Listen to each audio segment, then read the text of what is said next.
75 అనేది గత కొంతకాలంగా టాక్ ఆఫ్ ది టౌన్ గా మారింది. రాజకీయ నాయకులు ఎవరైనా సరే 75 ఏళ్లు నిండగానే రిటైర్మెంట్ తీసుకోవాలని ఆర్ఎస్ఎస్ చీఫ్ మోహన్ భగవత్ జూలైలో చేసిన వ్యాఖ్యలు రాజకీయ దుమారం రేపిన విషయం తెలిసిందే. గత వారమే ఆయనకు 75 ఏళ్లు నిండాయి. ఇక ప్రధానమంత్రి నరేంద్ర మోదీ 75వ పుట్టినరోజు. ఈ రిటైర్మెంట్ గురించి పక్కన పెడితే ఓ ఛాయ్ వాలా దేశాధినేతగా మారడం, అది కూడా వరుసగా 3 పర్యాయాలు ఆ పదవి చేపట్టడం అనేది చిన్న విషయం కాదు. గుజరాత్లోని మోద్ ఘన్సీ కులం నుంచి వచ్చి దేశానికి మొదటి ఓబీసీ ప్రధానమంత్రిగా ఎక్కువ కాలం పనిచేశారు. ఆయన రాకతో దేశ రాజకీయాలు కూడా ఓబీసీ సెంట్రిక్ గా మారాయి.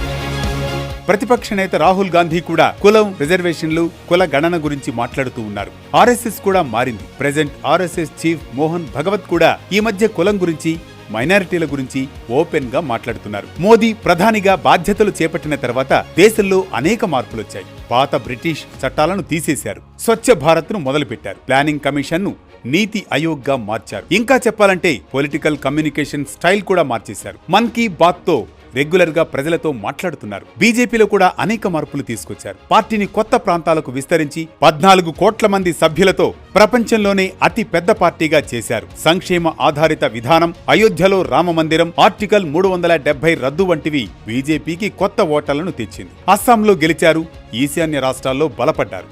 జమ్మూ అండ్ కాశ్మీర్, ఆంధ్రప్రదేశ్లో పొత్తులతో ప్రభుత్వాలు ఏర్పాటు చేశారు. అంతేకాదు ఆర్థికంగా భారత్ ఫ్రాజైల్ 5 నుంచి ప్రపంచంలో 4వ అతిపెద్ద ఆర్థిక వ్యవస్థగా మారింది. త్వరలో 3వ స్థానానికి చేరుకుంటుందని ఆర్థిక నిపుణులు అంచనా వేస్తున్నారు. నోట్ల రద్దు, జీఎస్టీ, రైల్వే బడ్జెట్ విలీనం, డిజిటల్ చెల్లింపులు, 100కు పైగా యూనికార్న్ కంపెనీలు వచ్చాయి. పేదరికం తగ్గింది.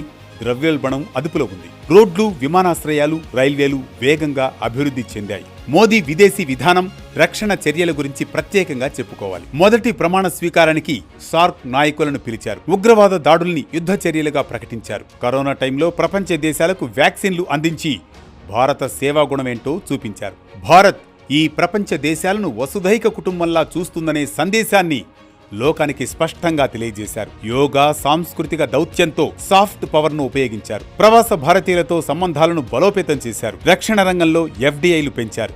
సియాచిన్లో సైనికులతో దీపావళి జరుపుకోవడం, తరచూ సైనిక కార్యక్రమాలకు హాజరవుతూ భద్రతా దళాల పట్ల తమ ప్రభుత్వం బాధ్యతగా ఉంటుందనే మెసేజ్ ఇచ్చారు. మోదీ తన 3వ టర్ములో అందరినీ కలుపుకునేలా ఉంటారని, ఎందుకంటే ఆయన గొప్ప వారసత్వం వదిలి వెళ్లాలని అనుకుంటున్నారని గత ఏడాది మొదట్లో కొంతమంది రాజకీయ విశ్లేషకులు పేర్కొన్నారు. ఇటీవల నేపాల్లో జెడ్ నిరసనకారులు కొన్ని గంటల్లో ప్రభుత్వాన్ని కూల్చేశారు. శ్రీలంక, బంగ్లాదేశ్ లో కూడా ఇలాంటివి జరిగాయి. కానీ భారతదేశ వైవిధ్యం, కేంద్ర రాష్ట్ర ప్రభుత్వాల సమన్వయం, వృద్ధి చెందుతున్న ఆర్థిక వ్యవస్థ ఇవన్నీ ఇక్కడ పాలన స్థిరంగా ఉండేలా చేస్తాయి. అయితే భవిష్యత్తులోనూ మోదీ మార్క్ కంటిన్యూ అవ్వాలంటే ప్రధాని మోదీ ఇప్పుడు గేర్ మార్చాలని రాజకీయ విశ్లేషకులు సూచిస్తున్నారు. ఎన్నికల్లో సులభంగా గెలవడానికి విభజన రాజకీయాలు ఆకర్షణీయంగా ఉన్నా వాటిని వదిలేయాలని, హిందూ కార్డును మళ్లీ ఆడితే ఫలితాలు తగ్గిపోతాయని అభిప్రాయపడుతున్నారు. అంతేకాదు ఇప్పుడు మోదీ పాలనతో పాటు పార్టీపైనే మరింత దృష్టి పెట్టాలని, పార్టీకి కొత్త ఉత్సాహం తీసుకురావాలని, అది పార్టీ కొత్త అధ్యక్షుడిని నియమించడం నుంచి మొదలు పెట్టాలని